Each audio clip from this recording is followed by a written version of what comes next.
नाज़रीन बुढ़ापे में तो हो ही जाता है मगर अब नौजवानों को भी हो रहा है, वो है जोड़ों का दर्द। ठीक है, अब इसमें एक चीज़ होती है जिसको कहते हैं रिमोटॉइड आर्थराइटिस। अब ये क्या चीज़ होती है? ऑटो इम्यून डिजीज़ है ये। ठीक है, आम लोगों को जो है ना इसके बारे में पता नहीं होता ये है क्या चीज़, एक तो इन्फॉर्मेशन ही नहीं होती कि ये हो क्यों रहा है ना। आम जो जोड़ों का दर्द है और इसमें जो है फ़र्क क्या होता है, इसमें किस तरीके से आपकी बॉडी जो है वो रिएक्ट करती है। अच्छा, मैं आपको एक एग्जांपल दे दूं, फिर हम प्रोग्राम को आगे लेके चलते हैं। कल मेरे पास एक खातून आई थी, जन्नत बीबी थी, जो आखिरी स्टोरी सेगमेंट में आई थी, और वो 88 की थी। ना उनके जोड़ों में दर्द है, ना उनकी कमर में दर्द है। ठीक है, और वो जब अपनी जवानी में खेती बाड़ी करती थी, फसलें देखती थी, अपने बच्चे पालती, उनके 9 बच्चे हैं, 9 बच्चों के आगे भी जो बच्चे थे वो 135 बच्चे थे, उनको देखती हैं, लुक आफ्टर करती हैं, काम करती हैं, कभी कहीं, कभी ट्रैवलिंग, कभी कुछ, और वो हर चीज़ खाती है, चीनी से लेके, दही से लेके, दूध से लेके, देसी घी से लेके, रोटी से लेके, गंदम से लेके, आटे से, हर चीज़ का इस्तेमाल अपने मिकदार में करती हैं। और कहती हैं कुछ भी हो जाए ज़िंदगी में मैं सेब नहीं छोड़ती, और मैं चबा नहीं सकती तो मैं सेब का जूस खाती हूँ, सेब का जूस पीती हूँ। तो अब एक बात बताएं, 88 उम्र की एक औरत है, उनको कहीं जोड़ों का कहीं कुछ पेन नहीं था। मैं खड़ी हुई तो मेरी कमर रह गई थी जब मैं ज़मीन पे कल बैठी थी उनके पास, और वो खड़ी हुई तो सीधा खड़ी हुई। मैंने कहा यार माशाल्लाह, अल्लाह उनको सेहत दे। तो आज हम पूछेंगे कि पहली ऐसी कौन सी ग़िज़ाएँ थी कि लोगों को कोई मसला नहीं होते थे। अब हम कुछ भी कर लें, अच्छे से अच्छा, महंगे से महंगी ग़िज़ाएँ, प्रोटीन, दवाइयाँ, सब कुछ खा रहे हैं, फिर भी हमें दर्द निकल रही हैं। हमारे साथ मौजूद हैं प्रोफेसर डॉक्टर अहमद सईद साहब, मेरे पास आते रहते हैं, जो कि कंसल्टेंट रेमेटोलॉजिस्ट हैं। ठीक है, और आज हमें बताएंगे, जो कि प्रेसिडेंट हैं पाकिस्तान सोसाइटी फॉर रेमेटोलॉजिस्ट। अस्सलाम वालेकुम। वालेकुम अस्सलाम Fiza, thank you for having me again, it's always a pleasure coming here. ज़बरदस्त। तो सर, सबसे पहले यहीं से शुरू करते हैं कि ये जो आम जोड़ों का जो दर्द है वो होता है लोगों को, ठीक है, और एक ये जो हम बात कर रहे हैं जिसमें रेमोटॉइड आर्थराइटिस, तो इसमें फ़र्क क्या है, पहले तो ये बता दीजिएगा। देखा आपके सवाल में ख़ुद से जवाब भी मौजूद है। अच्छा, रूमेटॉइड आर्थराइटिस एक ऑटो इम्यून बीमारी है। ये एक डिफरेंट तरह का आर्थराइटिस है जो हम ज़्यादा देखते हैं।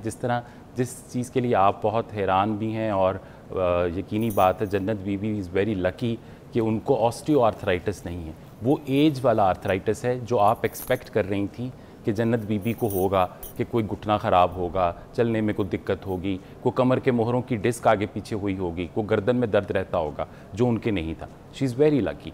लेकिन ये समझ लीजिए कि 50 की उम्र के बाद बेशतर लोग, जिसमें मैं कहूँगा 20% से 25% तक आबादी जो उस एज ग्रुप की है, उनको ऑस्टियो होता है। और ऑस्टियो आर्थराइटिस जो है वो सबसे कॉमन आर्थराइटिस है। लेकिन जिस जोड़ों के दर्द की और मर्ज़ की आज हम बात कर रहे हैं वो रूमेटॉइड आर्थराइटिस है।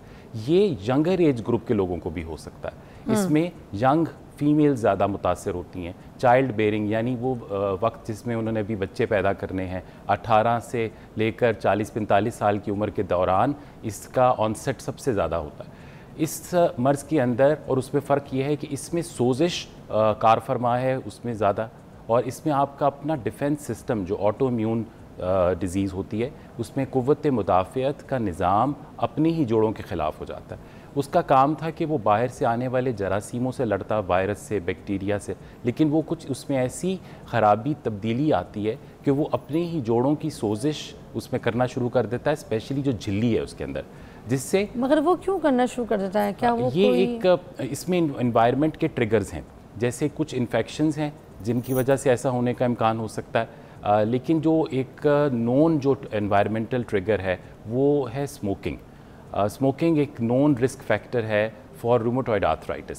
सो जो स्मोकर हजरात हैं, अब वो समझ लें कि वो सिर्फ दिल की बीमारियों या लंग के कैंसर ही से मुतासर नहीं होते, या COAD जिसको हम फेफड़ों का एक ख़ास मर्ज़ कहते हैं, जिसको दमा कहा जाता है दायमी, उनको रूमेटॉइड आर्थराइटिस होने का भी रिस्क है। तो स्मोकर्स को स्मोकिंग छोड़नी चाहिए। एक तो ये वजूहात आ गई। लाइफस्टाइल का जहाँ तक सवाल है उसमें सर, ये स्मोकिंग वाले चेन स्मोकर होंगे या फिर ये नॉर्मल स्मोकिंग जो कभी कभी शौक risk of smoking number of cigarettes के साथ और नंबर ऑफ ईयर्स, उसको हम पैक ईयर्स ऑफ स्मोकिंग कहते हैं, जितना वो बढ़ता जाता है उतना फिर उसका रिस्क भी बढ़ता जाता है। सर, उसमें वेप और ये शीशा भी शामिल है? जी बिल्कुल, वेप और शीशा भी शामिल है, बिकॉज टबैको के जो एलिमेंट्स हैं वो सब शामिल हैं। हमें अभी तक बहुत अंदाज़ा नहीं कि वेप शायद स्मोकिंग से भी ज़्यादा इंजूरियस हो, क्योंकि स्मोकिंग के साथ तो डेटा आपके पास 70, 75, 80 साल का मौजूद है। हुक्के के साथ आपके पास 150, 200, 250 साल का भी डेटा मौजूद है कि इन लोगों को क्या होता है। ये कहने ही की बात है कि हुक्का स्मोकिंग से बेहतर है और वेप जो है वो उससे बेहतर है, ऐसा कुछ भी नहीं। अच्छा, सब बेवकूफ़ बनाने वाली बात है। बिल्कुल, जिसने जिस लत में लगना है वो लग जाना है। अच्छा, मुझे ये बताइए, एक तो स्मोकिंग हो गई, इसके अलावा और कौन से ऐसे फैक्टर्स होते हैं? आपकी अपनी जेनेटिक्स एक सबसे जो पहले चीज़ हम चेंज नहीं कर सकते, लेकिन उसके साथ एक और लफ्ज़ होता है एपीजेनेटिक्स। आप अपनी गुड जीन्स को एक्सप्रेस कर सकते हैं, बैड जीन्स को आप अपनी डाइट और लाइफस्टाइल से आप उनको रिप्रेस कर सकते हैं, यानी उनको एक्सप्रेस होने से बचा सकते हैं। अच्छा। तो लाइफस्टाइल जो है वो सबसे इंपॉर्टेंट चीज़ है। हेल्दी डाइट, जो डाइट में चीज़ें हैं जो जिनसे खाने से बचा जा सकता है या जिसके खाने से कुछ अफादियत साबित है, वो फ़िश है, ट्यूना है, सामन है, जैसे जिस तरह ऑलिव है, ऑलिव ऑयल है, ट्रांस फैट्स जिन्हें हम कहते हैं, या जिस तरह बहुत तली हुई चीज़ें हैं और फैट्स हैं सैचुरेटेड, उनका इस्तेमाल कम किया जाए। सब्ज़ी, दाल और फ्रूट्स का इस्तेमाल अपनी डाइट में ज़्यादा रखा जाए। होल ग्रेन, आपने बात की जन्नत बीबी की, मैं उधर ही वापस जा रहा हूँ। जन्नत बीबी की स्टोरी जो है ना, बड़ी मज़े की स्टोरी है। वो खाती थी जो रोटी, वो सही गंदम की रोटी थी और होल व्हीट वाली। हाँ, वो आज की प्रोसेस्ड डाइट्स नहीं थी।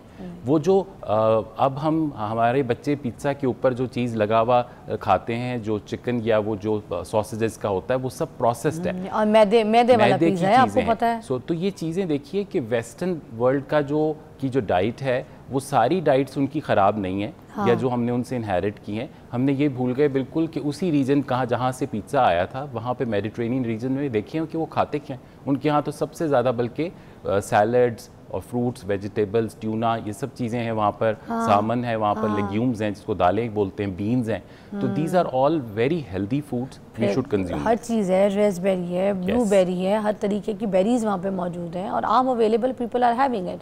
फिर अब ये बात कि अगर हमने किसी को इलामात हो रही हैं और वो ये वरी कर रहा है कि उसको रूमेटॉइड आर्थराइटिस तो नहीं, तो वो इलामात क्या हों, वो सीधा कुछ 3 बातें हैं जो मैं बताना चाहूँगा। जी सर। कि अगर जोड़ों में दर्द आपके किसी अजीज़ के या आपके खुद से हो रहा है, जिसमें जोड़ों में वर्म भी है और अकड़न होती है, स्पेशली अकड़न जो है वो सुबह के वक्त आप ज़्यादा महसूस करते हैं, और ये छोटे और बड़े सब जोड़ों में है।